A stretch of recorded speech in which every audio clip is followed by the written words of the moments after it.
Selamat petang, salam sejahtera. Terima kasih kerana bersama dengan saya di Nazlin Unity Channel.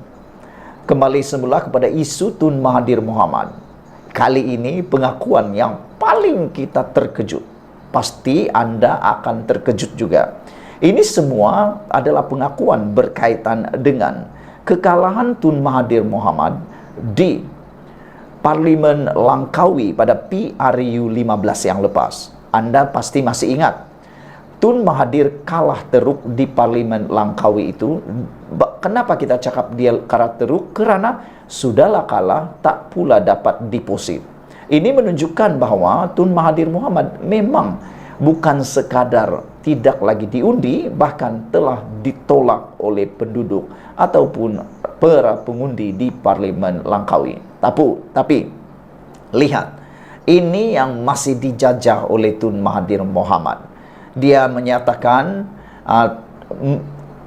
perkara ini kononnya dia kalah di Parlimen Langkawi sebab pengakuan ini. Ikuti terus ulasan kali ini. Jangan lupa tinggalkan komen anda dan dengar baik-baik apa naratif yang masih dijajah oleh Mahathir kerana kekalahan beliau di Parlimen Langkawi.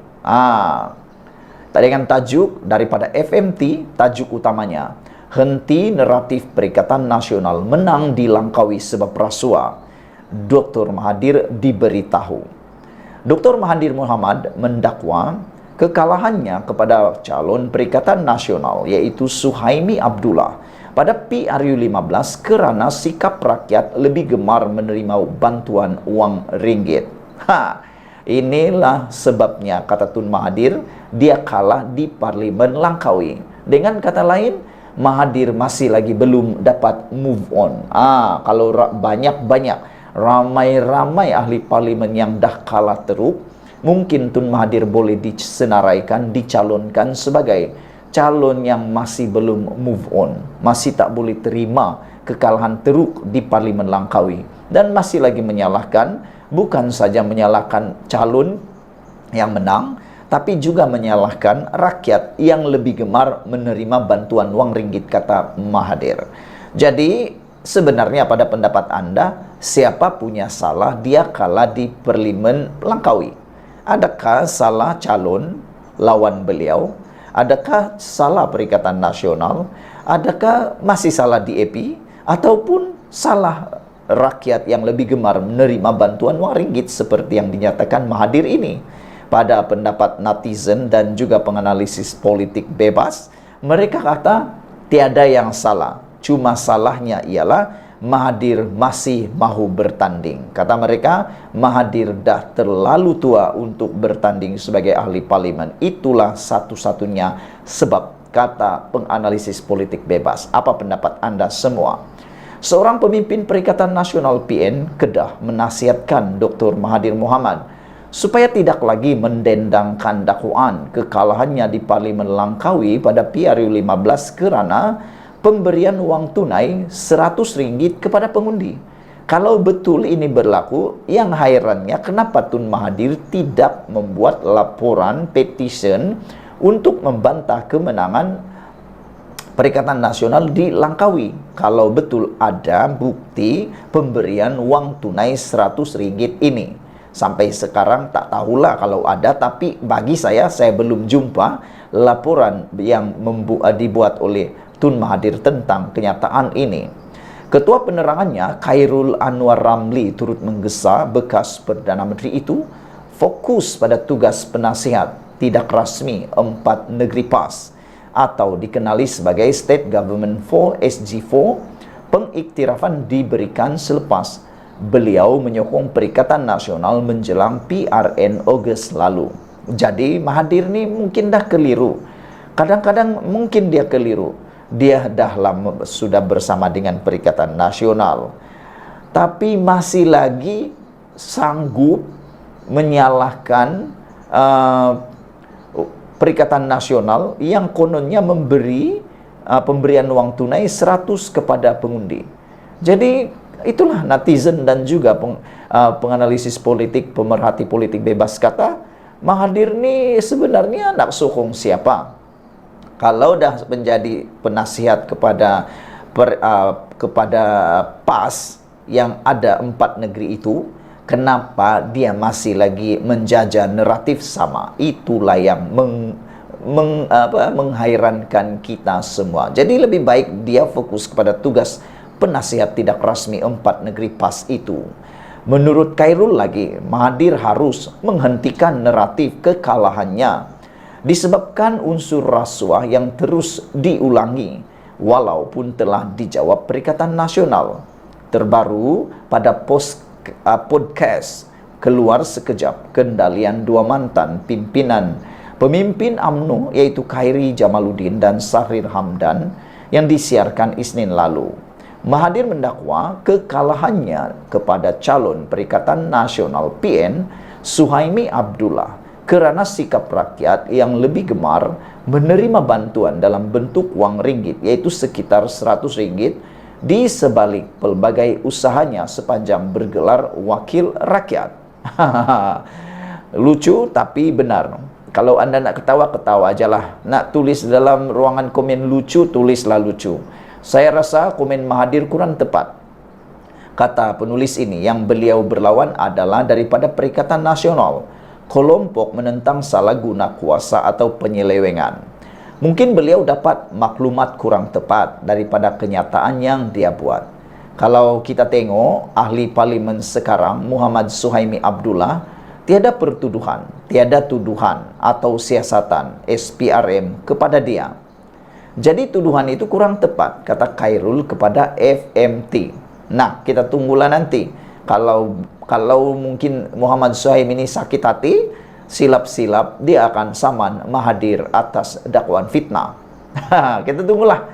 Beliau menggesa Mahathir melupakan kekalahannya kepada Suhaimi dan menumpukan agenda besar untuk mengangkat ekonomi 4 negeri di bawah SG4, yaitu Kedah, Perlis, Kelantan dan Terengganu, terutama bawah pelaburan, kecekapan pemerintahan dan tiada ketirisan, katanya lagi. Julai lalu, Suhaimi menafikan terbabit dengan rasuah pengundi bagi menjawab dakwaan Mahathir ketika itu dan memintanya menerima kekalahan. Jadi dengan kata lain, move on lah Tun Mahathir. Kalau tak dapat move on atas kekalahan ini, netizen kata, penganalisis politik bebas kata, kalau tak nak move on daripada kekalahan ini, kata mereka, move sajalah. Move maksudnya berhenti sajalah, bergerak sajalah daripada dunia politik, pergilah asuh cucu ataupun bersaralah dengan tenang, kata mereka lagi. Jadi apa pendapat kamu semua? Salah siapa Mahathir kalah? Jangan lupa tinggalkan komen kamu. Jawaban kamu, salah siapa Tun Mahathir kalah? Sekian dulu Malaysia kita punya. Kita juga sama-sama cintai Malaysiaku. Bye-bye. Selamat petang, salam sejahtera. Terima kasih karena bersama dengan saya di Nazlin Unity Channel.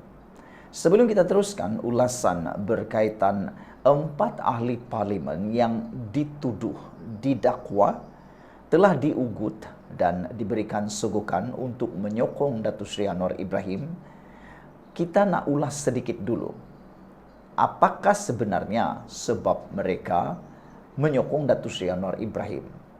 Menurut pandangan beberapa penganalisis politik bebas, mereka mengatakan bahawa tidaklah logik menerima mereka ditawarkan sogokan dan ugutan. Kata mereka, sebenarnya mereka semua ni menyokong Datuk Seri Anwar Ibrahim hanya kerana satu sebab yang jelas lagi bersuruh, iaitu mereka hanya mahu peruntukan daripada kerajaan untuk ahli parlimen. Tidak lebih, tidak kurang daripada itu, kata mereka. Kerana mereka terfikir 4 tahun lagi menjadi ahli parlimen tanpa peruntukan daripada kerajaan tentulah amat menyusahkan dan memeritkan. Jadi sebenarnya ada juga pemerhati politik mengatakan tindakan 4 ahli parlimen ini sebenarnya bukanlah membelakangkan pengundi, tetapi ini adalah kerana mereka mendahulukan para pengundi dan rakyat di kawasan parlimen mereka, kata netizen. Namun demikian, yang mengejutkan kita hari ini ialah apabila SPRM mengesahkan akan memanggil 4 ahli parlimen Perikatan Nasional yang menyokong Anwar Ibrahim. Namun demikian, secara pribadi bagi saya, tindakan ahli parlimen ini dipanggil, SPRM ini mahu memanggil 4 ahli parlimen ini adalah tindakan yang amat bertepatan. Karena disinilah segala-galanya akan terbongkar. Disinilah segala-galanya akan diketahui umum. Kita akan tahu sekarang selepas penyiasatan daripada SPRM ini, kita akan tahu siapa sebenarnya yang bohong dan siapa sebenarnya yang bercakap benar. Karena sebelum ini kita pun tahu SPRM telah menafikan terlibat dalam unsur ugutan kepada ahli parlimen yang menyokong Anwar Ibrahim. SPRM juga telah menyatakan telah pun membuat beberapa laporan polis berkaitan dengan kononnya beberapa dakwaan yang amat mengecewakan SPRM. Selain daripada itu, kita juga tahu hampir yang saya pasti 3 orang daripada ahli parlimen yang menyokong Anwar Ibrahim ini telah pun tampil, dan kalau saya tak silap dah 4 orang sudah tampil menafikan, diugut dan menerima segukan. Jadi kalau 4 orang yang menyokong ini sudah membuat sidang media, penerangan melalui Facebook ataupun kenyataan media yang menyatakan mereka tidak diugut atau tidak diberikan segukan, menerima segukan, jadi siapakah yang sebenarnya dirujuk oleh Perikatan Nasional sebagai telah diugut dan menerima segukan? Kalau orangnya telah pun menafikan, tapi orang yang buat laporan pula, lain pula ceritanya, ini sudah terang lagi bersulu. Tapi tak apalah, kita akan lihat nanti melalui siasatan SPRM ini, siapa yang terkantoi membohong, siapa yang terkantoi tertipu. Menipu dan tertipu. Itulah yang kita nak lihat. Pada zaman moden ini, kita sebenarnya mahu melihat bukti dan siasatan penuh. Kita tidak akan mendengar cakap-cakap di luar. Jadi amat terbaik kalau SPRM ambil tindakan segera menyiasat itu. Selain itu ada juga netizen mengatakan bahwa kalau SPRM menyiasat 4 ahli parlimen ini sebenarnya ianya akan menyebabkan Perikatan Nasional sendiri yang rugi, kata mereka. Ini akan memakan diri bagi Perikatan Nasional, kata netizen. Hal ini karena, kata mereka, kalau benar tiada ugutan dan tiada segukan, maka akan kelihatanlah siapa yang sebenarnya memfitnah. Disahkan Suruhanjaya Pencegahan Rasuah Malaysia akan memanggil 4 ahli parlimen Perikatan Nasional yang telah mengisytiharkan sokongan kepada Perdana Menteri Anwar Ibrahim. Ketua Pesuruhjaya SPRM Tan Sri Azam Baki berkata, ia bagi menyiasat dakwaan wujudnya unsur rasuah untuk beralih sokongan. Kata Azam Baki, buat masa ini kita tunggu laporan daripada polis. Siasatan terbuka akan dijalankan dalam tempoh terdekat, katanya kepada pemberita selepas menyampaikan ucap tama persidangan anti rasuah sedunia. Beliau berkata, laporan polis terhadap keempat-empat ahli parlimen berkenan dibuat pada Isnin lepas dan polis merujuk kepada SPRM untuk siasatan lanjut kerana laporan itu lebih tertumpu kepada elemen rasuah. Pada Selasa lepas, Menteri Dalam Negeri Datuk Seri Saifuddin Nasution Ismail berkata, polis dan SPRM bersedia menjalankan siasatan secara profesional terhadap laporan kononnya terdapat unsur umpan, habuan dan ugutan berkaitan sokongan beberapa ahli parlimen Perikatan Nasional terhadap Perdana Menteri. Sebelum ini, 4 ahli parlimen Perikatan Nasional daripada Bersatu iaitu Datuk Iskandar Zulkarnain, Kuala Kangsar, Datuk Suhaili Abdul Rahman Labuan, Muhammad Azizi Abu Naim Gua Musang dan Zahari Kecik Jeli menyatakan pendirian menyokong Anwar Ibrahim menyebabkan timbul dakwaan kononnya itu ada unsur rasuah. Sementara itu, Azam Baki berkata SPRM akan mendedahkan laporan interim berhubung siasatan terhadap aman Palestin Berhad yang didakwa wujud ketidakaturan dalam aktiviti pengumpulan derma oleh badan bukan kerajaan NGO itu untuk rakyat Palestin. Beri tempo masa kepada SPRM siasat dan minggu depan laporan interim akan dikeluarkan kerana ia penting untuk orang ramai tahu, katanya. Mengenai laporan polis yang dibuat ekoran tahumahan terhadap SPRM yang mendakwa agensi itu dikawal oleh kerajaan, Azam Baki berkata ia adalah tahumahan liar dan tidak berasas. Kes Syed Saddiq Syed Abdul Rahman ahli Parlimen Muar masih dalam peringkat rayuan dan mana-mana pihak tidak boleh pertikai. Ada ketika SPRM kalah pendakwaan di mahkamah, tetapi ada pula pihak katakan sesiapa mempengaruhi mahkamah, katanya. Semalam SPRM membuat laporan polis berhubung hantaran dalam aplikasi TikTok yang didakwa mengandungi tuduhan palsu semasa pelancaran jentera pilihan raya PRK Parlimen Kemaman pada 10 November lepas. Hantaran dimuat naik seorang pemilik akaun media sosial itu memaparkan seorang pemimpin parti politik mengeluarkan beberapa tuduhan palsu dalam ceramah beliau, antaranya jentera-jentera kerajaan, SPRM dan hakim-hakim dikawal oleh kerajaan selain mempertikai keputusan Hakim Mahkamah Tinggi berhubung sabitan pertuduhan ke atas Syed Saddiq Syed Abdul Rahman. Sumber bernama dipetik daripada Sabudin.com. Sekian dulu untuk kali ini. Jangan lupa tinggalkan komen Anda, tekan butang subscribe. Malaysia kita punya, kita jaga sama-sama, cintai Malaysiaku. Bye-bye. Selamat datang, salam sejahtera. Terima kasih kerana bersama dengan saya di Nazlin Unity Channel. Saudara-saudara sekalian, ini memang parah. Ini memang teruk dan ini memang lucu. Manakala tidak lucunya? Tajuk berita daripada Harapan Daily menulis, kenapa Hadi tidak bertindak selamatkan Mahkamah Syariah semasa berkuasa? Kita pun tahu sebelum ini, Hadi Awang pernah bergelar seorang duta bertaraf menteri dan berkuasa pula di Putrajaya pada waktu itu sebagai kerajaan dalam Perikatan Nasional dan juga dalam Kerajaan Gabungan Perikatan Nasional dan Barisan Nasional.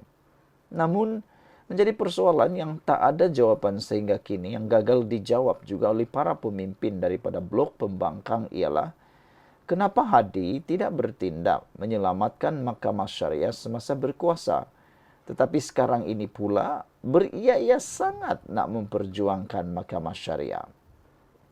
Ditulis oleh Ahmad Mususi. Hadi bohong cuba bina persepsi kerajaan tidak bantu Mahkamah Syariah. Kenapa Hadi tidak bertindak menyelamatkan Mahkamah Syariah semasa berkuasa? Haji Hadi bohong jika cuba bina persepsi kerajaan tidak bertindak bantu selamatkan Mahkamah Syariah. Semasa jadi kerajaan, mereka tidak bertindak. Walhal, dua kes itu berlaku semasa pentadbiran Perikatan Nasional PAS. Apabila diberi amanah jadi duta khas dan menteri, mereka pula mengkhianati amanah, makan gaji buta apabila berlaku kes Iki Putra 2021 dan Nick Elin 2022. Dulu janji nak bentang RUU 355 dan janji nak buat hudud. Mereka mungkiri bila kuasa di tangan. Kini oleh sebab berseteru dengan kerajaan Madani, mereka pula melampau dengan cetuskan fitnah baru. Keempat-empat ini adalah perangai munafik. Undang-undang syariah adalah topik paling disukai untuk dipolitikkan PAS dan Hadi sejak zaman muda untuk kafirkan lawan. Dulu, 80-an, Hadi main isu ini hingga anggap UMNO kafir kerana tidak laksana hudud dan pertahan perlembagaan. Pertahan Mahkamah Syariah kerja wajib melalui cara yang betul. Tapi mulakan kempen dengan salahkan pihak lain, tonjolkan niat sebenar Hadi dan PAS. Kini memiliki media milik PAS.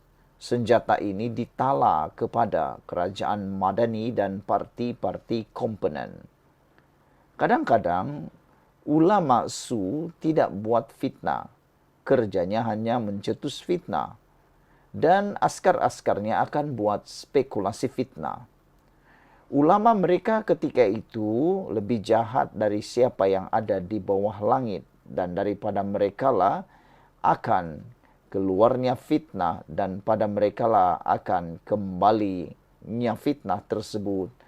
H.R. Baihaqi, dipetik daripada Harapan Daily. Saudara-saudara sekalian, apa pula pendapat Anda tentang isu kali ini?